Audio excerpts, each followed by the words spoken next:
मोदी सरकार की चर्चित जनधन योजना के बाद वर्ल्ड बैंक ने भी माना है कि देश में 90% भारतीयों के पास अपना एक खुद का बैंक अकाउंट है। और अगर आपके पास खुद का बैंक अकाउंट है तो आपने क्रेडिट स्कोर ये नाम जरूर सुना होगा। इसके अलावा अगर आप ईएमआई पे फोन, वॉशिंग मशीन, कार या क्रेडिट कार्ड यूज करते हो तो क्रेडिट स्कोर ये नाम जरूर सुना होगा। इस वीडियो में आगे चलकर हम 4 सवालों के जवाब जानेंगे। पहला कि क्रेडिट स्कोर क्या है। दूसरा कि अगर आपने लाइफ टाइम में कभी भी लोन नहीं लिया है तो आपका क्रेडिट स्कोर क्या होगा। तीसरा, क्रेडिट स्कोर किन किन फैक्टर्स के ऊपर डिपेंड करता है। चौथा, और अगर आपका क्रेडिट स्कोर कम है तो इसको इम्प्रूव कैसे कर सकते। क्रेडिट स्कोर समझने के लिए हमें 1991 में जाना पड़ेगा, जब देश में पीवी नरसिम्हा राव की सरकार थी और उस सरकार के finance minister doctor Manmohan Singh थे। देश आर्थिक संकटों से जूझ रहा था और इससे निपटने के लिए एलपीजी के रिफॉर्म्स लाने पड़े, यानी लिबरलाइजेशन, प्राइवेटाइजेशन और ग्लोबलाइजेशन। इस रिफॉर्म के बाद देश की इकोनॉमी पूरे वर्ल्ड के लिए खोल दी गई और इसी के साथ साथ प्राइवेट बैंकों का इंडिया में आना तेजी से बढ़ने लग गया और इसके साथ साथ बढ़ा एनपीए यानी नॉन परफॉर्मिंग एसेट। उस दौरान बैंक्स एक दूसरे के साथ अपने कस्टमर इंफॉर्मेशन शेयर नहीं करते थे, इसीलिए बैंक का एनपीए बढ़ने लगा। अभी एनपीए समझने के लिए मैं एक एग्जांपल लेना चाहूंगा। मान लीजिए कि राहुल नामक एक बिजनेसमैन है जिन्होंने एचडीएफसी बैंक से 1 लाख लोन के लिए अप्लाई किया और उन्हें मिल भी गया।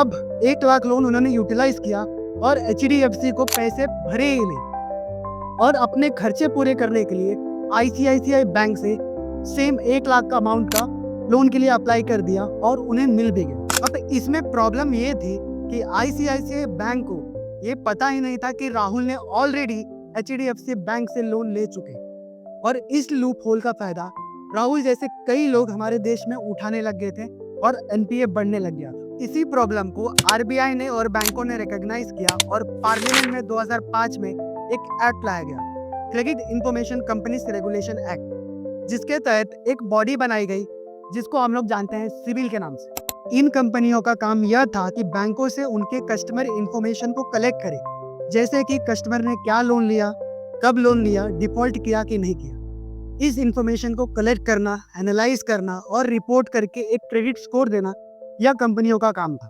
क्रेडिट स्कोर ये एक 3 डिजिट नंबर है जो कि 300 से 900 के बीच में दिया जाता है। 750 प्लस एक अच्छा स्कोर है और आपको बैंक से आसानी से लोन मिल जाएंगे। 650 और 750 के बीच में ये एक एवरेज स्कोर है और अगर 650 के नीचे है तो आपको बैंक से लोन मिलना बहुत ही मुश्किल हो जाए। क्रेडिट स्कोर की कैलकुलेशन एक एल्गोरिथम पे डिपेंड है जो कि इन फैक्टर्स पे डिपेंड करती है। पहला, पेमेंट हिस्ट्री। अब मान लीजिए कि आपको 10 ईएमआई पे करनी तो उसका पेमेंट ड्यू डेट या उसके पहले हो जाना चाहिए। अभी किसी रीजन की वजह से अगर आपके पास पैसे नहीं है तो आप अपने रिलेटिव से लोन ले सकते हो या बैंक मैनेजर से टॉपअप के लिए अप्लाई कर सकते हो, बट ये इंश्योर करना कि लोन आप ड्यू डेट के पहले पे कर दो। इसके वजह से आपका क्रेडिट स्कोर बढ़ेगा। दूसरा, क्रेडिट यूटिलाइजेशन, यानी मान लीजिए कि आपको 1 लाख के लिमिट वाला क्रेडिट कार्ड इशू हुआ है और उसको आप हर महीने 90,000 से 95,000 तक यूज करते हो और उसका पेमेंट अगले महीने कर देते हो। उसका यूटिलाइजेशन 90% या उससे ज़्यादा है तो ऐसे केस में आपका क्रेडिट स्कोर नीचे आएगा। तो इसको अवॉइड करने के लिए आपको क्या करना चाहिए कि 30 से 50% तक ही यूटिलाइज करें, यानी 30,000 से 50,000 तक का ही यूटिलाइजेशन करना चाहिए। अब मान लीजिए कि आपको पैसे की रिक्वायरमेंट ज़्यादा है तो ऐसे केस में आप 2 या 3 क्रेडिट कार्ड यूज कर सकते हो जिसका यूटिलाइजेशन आपको 50% के आसपास रखना है। तीसरा, क्रेडिट मिक्स, मतलब आपको सिक्योर्ड लोन ज़्यादा प्रेफर करना है ना कि अनसिक्योर्ड लोन।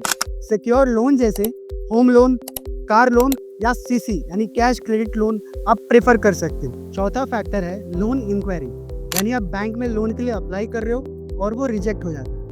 इस चीज़ का इंफॉर्मेशन सारी बैंकों के पास अवेलेबल होता है तो आपको नेक्स्ट टाइम लोन मिलना बहुत ही मुश्किल हो जाता है। इस चीज़ को अवॉइड करने के लिए आप मैनेजर से कंसल्ट करें या किसी लोन एजेंट से कंसल्ट करें और ये इंश्योर करें कि आप सारे लोन की कंडीशंस को फुलफिल कर रहे हैं, तभी जाके आप लॉगिन क्रिएट कर सकते। अंत में मैं ये कहना चाहूँगा कि हमने और आपने ये ज़रूर किसी ना किसी लोगों को अपने आसपास देखा होगा जो कि एक डेट ट्रैप में फंस चुके हैं। तो अगर आपके पास ऑप्शन है कि लोन लेना चाहिए कि नहीं लेना चाहिए तो आप ज़रूर लोन को अवॉइड करें। और अगर आपके पास ऑप्शन नहीं है तो इन फैक्टर्स को ज़रूर फॉलो करें और डेट ट्रैप से बचें। ऐसे ही इन्फॉर्मेटिव वीडियोस देखने के लिए हमारे चैनल को लाइक कीजिए, सब्सक्राइब कीजिए। तब तक के लिए हैट्स ऑफ।